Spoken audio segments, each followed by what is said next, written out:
Treating infertility comes at a cost, both financial and emotional. You inject yourself with drugs for weeks, go through various procedures, and at the end of all of that, it might end up in failure. And the whole thing can add up to tens of thousands of dollars if you can afford to keep going.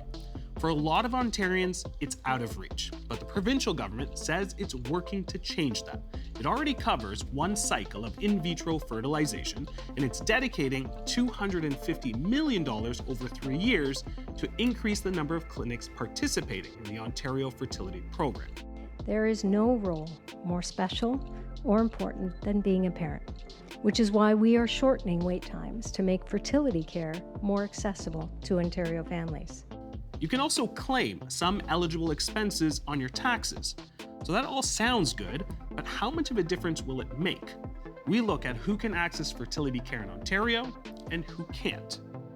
Then, we talk to investigative reporter Catherine Blaise-Baum about her new book, which chronicles her personal experience of infertility and what she learned about the industry that promises miracles at a price.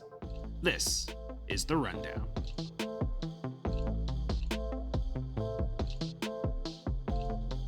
The Ontario government will be investing $100 million this year to support 27 IVF clinics across the province. It's all part of their multi-year plan to make fertility treatment more accessible. So is it working? And what else needs to be done? Dr. Prathi Sharma is the president of the Canadian Fertility and Andrology Society, and she joins me in studio. Great to have you here. How are you doing? I'm great. Thank you for having me, and thank you for allowing me to speak about this incredibly timely topic. Well, let's talk about it. I want to better understand, how does government-funded fertility treatment right now, what does it cover currently? So the Ontario Funding Program allows any patient who's a resident of Ontario and has a valid OHIP card to receive one IVF cycle. Now, there's certain stipulations. You must be under the age of 43 at the time of your eligibility. An IVF cycle includes ovarian stimulation and the egg retrieval and all embryo transfers from viable embryos that result from that cycle. I'm assuming it does not include medications or anything that's on the side over there. You are correct. It does not include medication or any add-ons like genetic testing of embryos currently. In terms of a cycle, how long does that actually, is it measured in a calendar year? How long is typically a cycle? Yeah, an IVF cycle typically takes about 2 weeks. You start ovarian stimulation at the beginning of your cycle, typically on day 2 or 3, take medications that are injectable for about 10 to 12 days, followed by an egg retrieval under sedation, and either a fresh transfer or a frozen embryo transfer at a subsequent time. All right, let's talk about some supports there. The Ontario government introduced the fertility treatment tax credit last year to help with these medications and the add-on costs. What isn't covered and what is it supporting?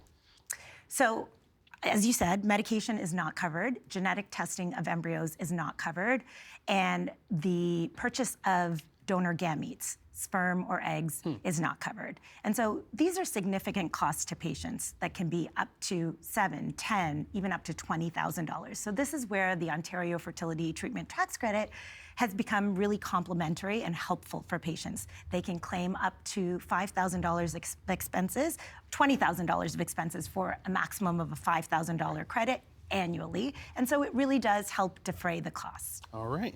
Now, the Ontario government announced a new $100 million in funding. This is really about access and affordability. How does that actually fix it? Well, first of all, we'd like to applaud the Ontario government for this significant investment. Fertility care is truly healthcare, and we're just so happy to see this investment in helping build families. So the first $50 million that was given this year covers about 5,000 additional cycles. Okay. That's really incredible because many Ontarians who could otherwise not access high-quality fertility care or would have to be on wait lists for up to 2 years are now accessing care within a couple of months, if not immediately. There'll be another $100 million deployed each year for a total of $250 million over 3 years. So you can imagine that's almost an additional 10,000 IVF cycles, and so many Ontarians are going to be able to access the fertility care they need. You say many Ontarians. Can you give us an idea of how many families are using and people are using in vitro fertilization? I mean, I think the data shows over 100,000 people are using it. But when we talk about the fertility landscape, we know that women are delaying their fertility due to economic concerns, finding the right person, wanting to be financially stable. And so the age at first pregnancy is increasing. So that number of people who need IVF to build their families is growing. The LGBTQ plus population is growing steadily, and they have unique fertility needs. Often they need an egg donor, a sperm donor, a surrogate, and this is only accessible through IVF. All right, let's pick up on access. Ontario is pretty large. Yes. In terms of, there are 2 new clinics also that are going to be built, Brampton, Oakville. A lot of it is concentrated in southwestern Ontario. What does access look like in sort of northern communities in this province? Yeah, this is a great question, and CFAS would love to partner with the government, that's the Canadian Fertility and Andrology Society, to help increase access in the northern communities. Now, the mandate of the government is truly there. They want to help these patients, so we really appreciate that. But you're absolutely right. A patient who lives in Timmins is very different from a patient who lives in downtown Toronto. Their access is dependent on their postal code. The patient who lives in Toronto probably has 15, 20 clinics to choose from, whereas the patient who lives in Timmins has lots of travel costs, monitoring, diagnostic testing. They might need to make 10 to 15 trips to Toronto, which can cost upwards of $2,000 to $3,000 in order to complete their cycle. And so what does that look like in the future? We see this as an opportunity for improvement. If we could build a hub and spoke model where we could have satellite monitoring centers in Northern Ontario. In my dream world, I'd love to see a freestanding, full-service IVF center that covers the northern region so that patients would not even have to leave that community, because we know that cost can be significant. So we ask that in the future, the government look into potentially helping fund or helping clinics build satellite clinics, build an IVF center, talk about what infrastructure is needed, talk about the workforce and the strategy that we need to be able to populate those clinics so that we can service and allow geographic equity. Well, let's look into the future. The funding from the government says it's meant to standardize care by 2028. What does that actually mean? Yes. Well, ultimately, we want the patients to receive the highest quality healthcare that's available, especially in the fertility space. And so standardization can involve multiple levels. All the clinics will be required to report their funded cycle outcomes to the Carter database. This is our aggregate national database that looks at all cycles, outcomes, and we use this data ideally to make improvements in the way we deliver care that's based on evidence. In August of 2025, we actually submitted a proposal to the federal government for a pan-Canadian national database. And the reason why is data metrics are important to allow us to deliver higher quality care. We want to be able to analyze that data appropriately. We want to create evidence-based recommendations for the future. All the clinics also need to participate in Accreditation Canada, and they need to be accredited by 2028. What does this look at? This looks at patient safety, outcomes of treatment cycles, financial stability, governance of clinics, infection control. And again, this is to deliver high quality, best-in-class care to our patients. All right, so we've got data, we've got potentially better infrastructure in the north. What else is needed to help Ontarians access this kind of treatment? I think full coverage is really important. As we said, medication costs are significant. Some patients have a drug plan, but most low-income families don't. PGTA, which is pre-implantation genetic testing for aneuploidy, looks to choose the embryo that has normal genetics and allows us to do elective single embryo transfers with the highest success rates. Dr. Sharma, we are going to leave it there. This was really insightful. Thank you so much for your time. Thank you so much for having me. When investigative journalist Catherine Blaise Baum wanted to have another child, she ended up turning to IVF and surrogacy, starting a journey of hope, heartbreak, and hundreds of thousands of dollars. Rundown producer Carla Lucchetta sat down to talk to her about her new book, Infertility, the story of a miracle and the big business behind it. And a content warning for our viewers, this interview involves a discussion of miscarriage.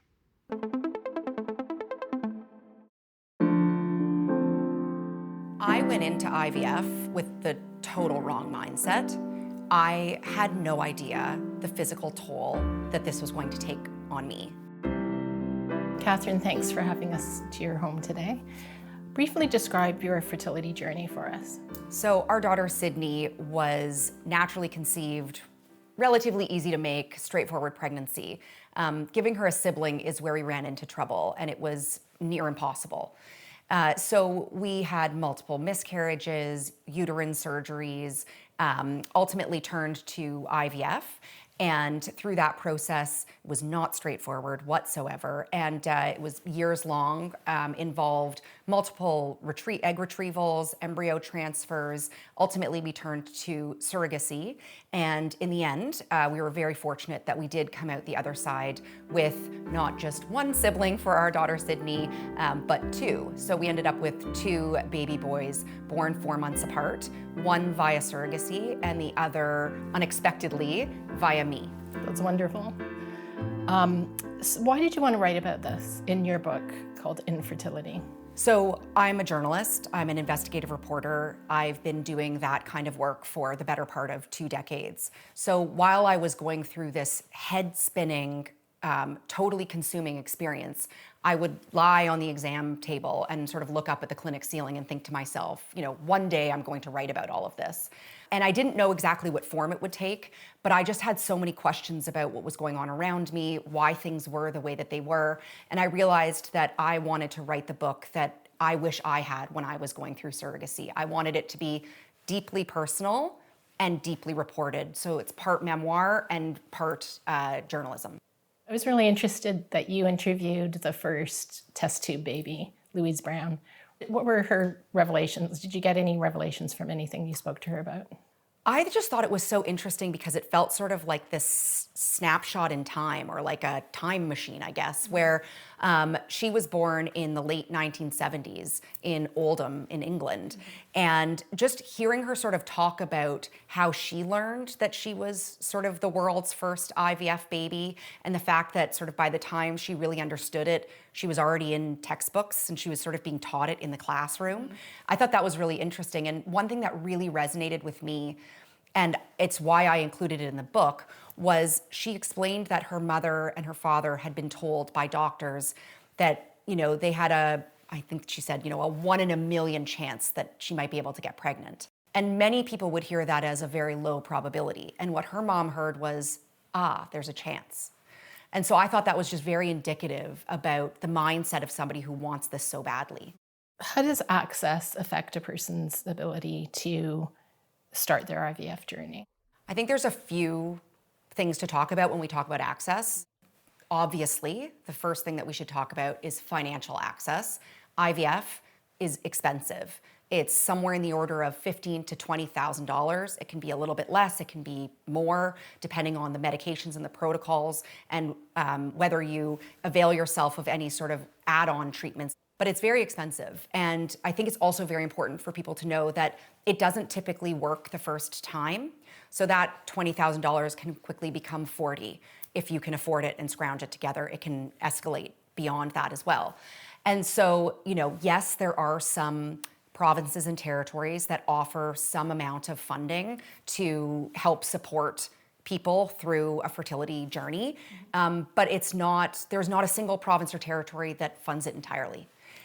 The other thing that we should talk about is geographic access. I think people will be surprised to know that there are some provinces and territories that don't have a single IVF clinic that does the complicated work of an egg retrieval or an embryo transfer. You have to get on a plane or drive. And these are very complicated treatments that have to be timed to your cycle, so it's very unpredictable. So you're layering on the finances, geographic access, and then, there's wait lists too, right? Like if you're doing a private pay cycle, you can usually get in for a clinic consultation.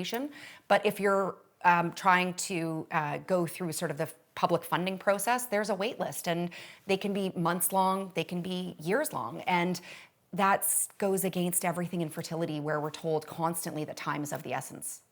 Understanding that it varies individually, what was the physical toll for you? I mean, you had ER visits, you had very difficult physical moments throughout 5 retrievals. Tell me a little bit about the toll it took on you. I went into IVF with the total wrong mindset. I had no idea the physical toll that this was going to take on me. this is separate from the emotional toll, the financial toll, the toll in relationships. Physically, it was very difficult. I am somebody who responded very well to the medications, which is what you want. I would have 50 follicles growing. They would remove 30 some odd eggs from my body. That's what you want, because the more eggs you have, the higher the chances are that you're going to be successful.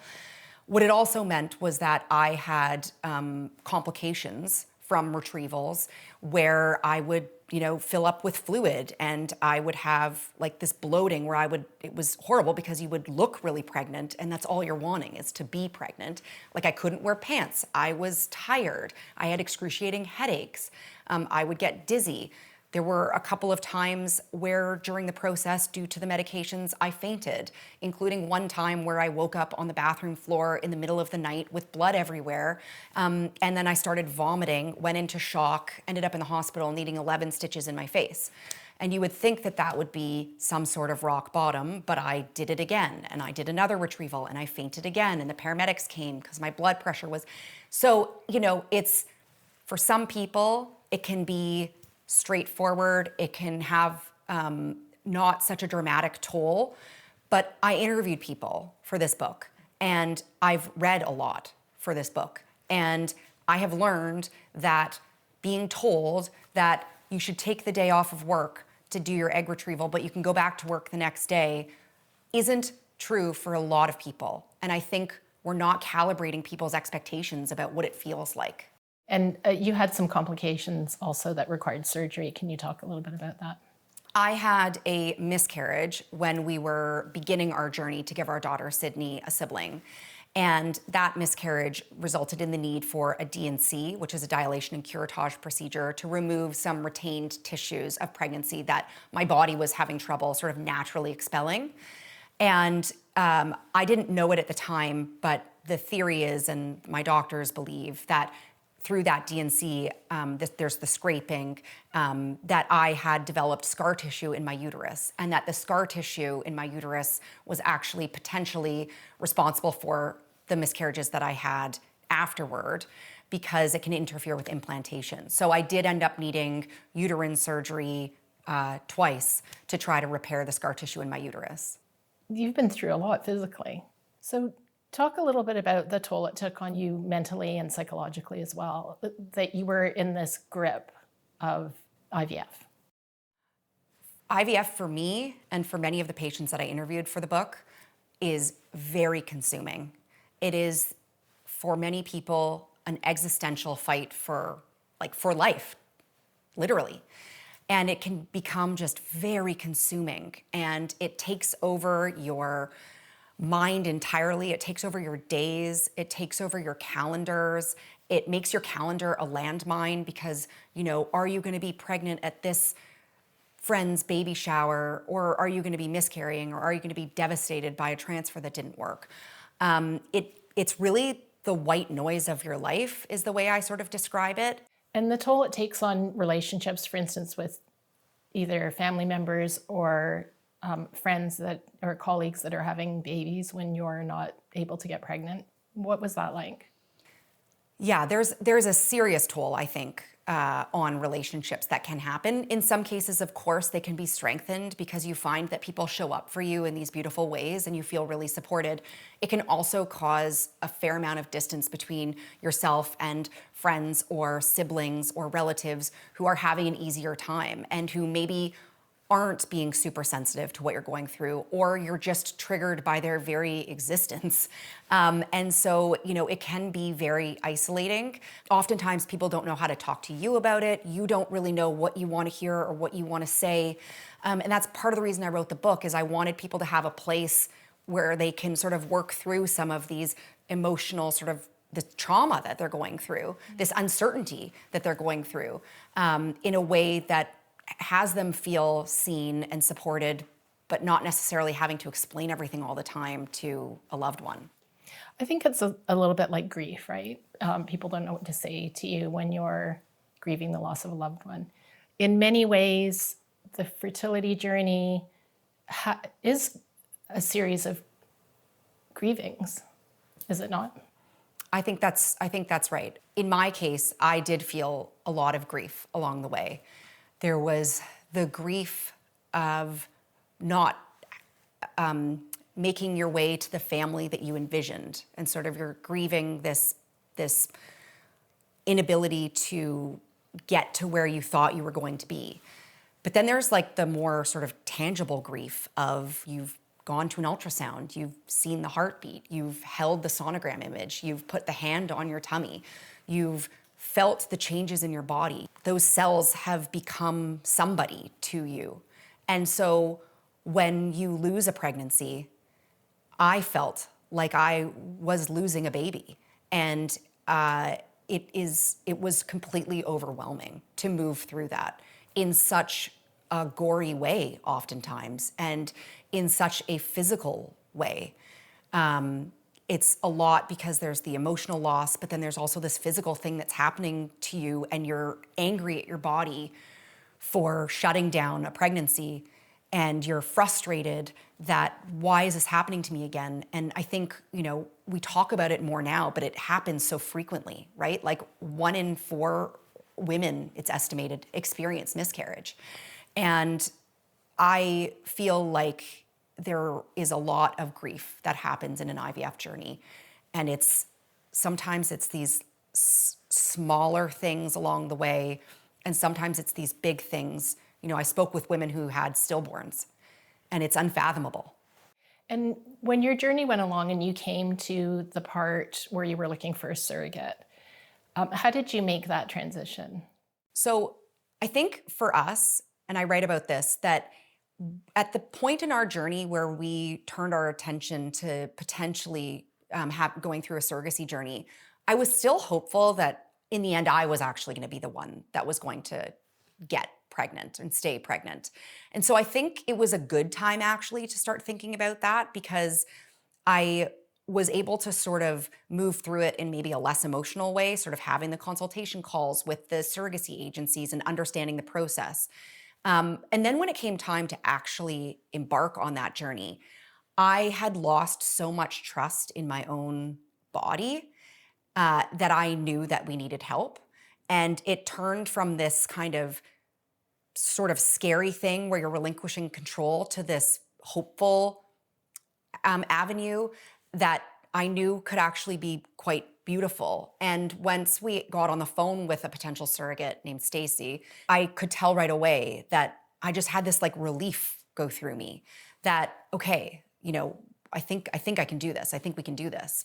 And it was this wonderful thing where I was able to trust her and ultimately our second surrogate, because it was a very complicated journey, to do this, because they gave us every reason to trust them.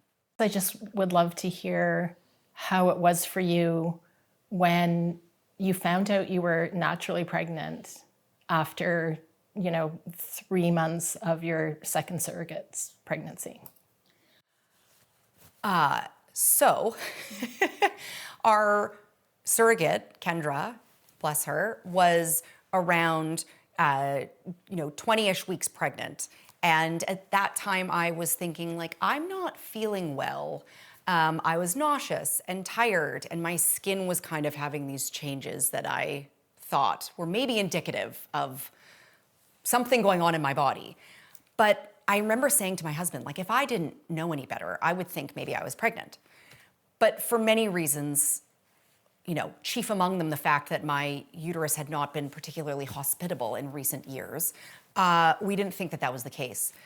But I was so nauseous one afternoon that I did take a pregnancy test. And before I could even put the little pink cap back on, I looked down and there were 2 lines. And I was just, my brain could not compute what was happening. And so I called my husband and I'm like, come here.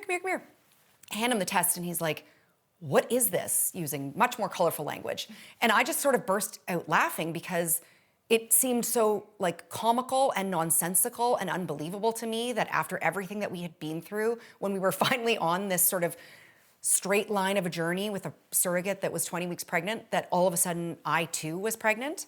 And we did the math and we realized I was about 7 weeks. And so it wasn't until we went into the fertility clinic and actually saw on the ultrasound the flickering heartbeat that I let myself think that this might actually be real. because we'd had so many losses. And as somebody who had been through miscarriage, and I think I can speak for a lot of women who have, you don't really trust the pregnancy test anymore, and you don't really let yourself go to that place. You don't really let yourself feel excited. And it took a while, like many weeks, for us to actually believe that this was real, that this was happening. And as the pregnancy went on, we were like, this is real. And we were so joyful because we wanted lots of kids. How do you think IVF would benefit from the marketing push that perimenopause and menopause are getting right now? I am grateful for the push that perimenopause and menopause are getting right now. Like, I am a woman in my, early 40s. Like, I am headed in that direction, and I am so grateful that there is this loud conversation that is happening. I'm sure there's much more that needs to happen, but how wonderful that this isn't happening in the shadows. How wonderful that we see it on bus stops. How wonderful that we're talking about it. And I think that there is more conversation around fertility that's happening, but there needs to be even more. And I think we need to be having it in much more frank and honest terms. And I think we need to understand and convey to people that fertility does decline with age. Miscarriage rates increase with age. IVF success rates decline with age. We need to be very clear about that so that people can sort of measure their expectations. And I also think we need to be more clear about the financial toll, the physical toll, and the emotional toll that this can have on people. Because by the time you show up at a clinic, you're usually at a pretty beaten down place, but you're trying to be hopeful because you're about to do something different and you're about to do something new, and science is here to help. And in many ways it does. And obviously I am very grateful for IVF and modern science.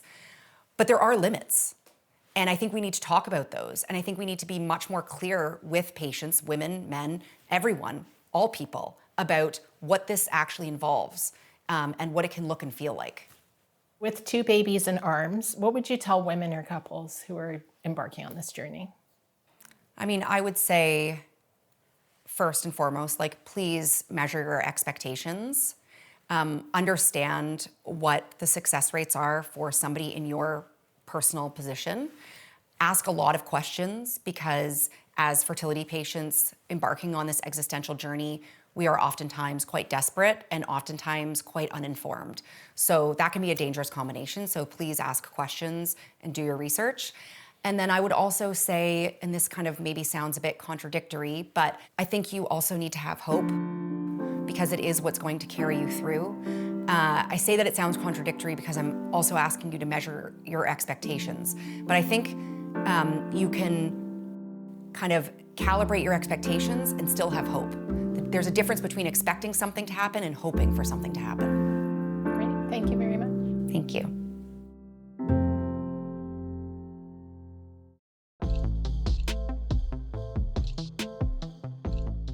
I'm Jan. Thanks for watching The Rundown. What do you like or not like about what we're doing so far? Send us your feedback at tvo.org/rundownfeedback, or as always, leave us a comment on our YouTube page. Until then, I will see you next week.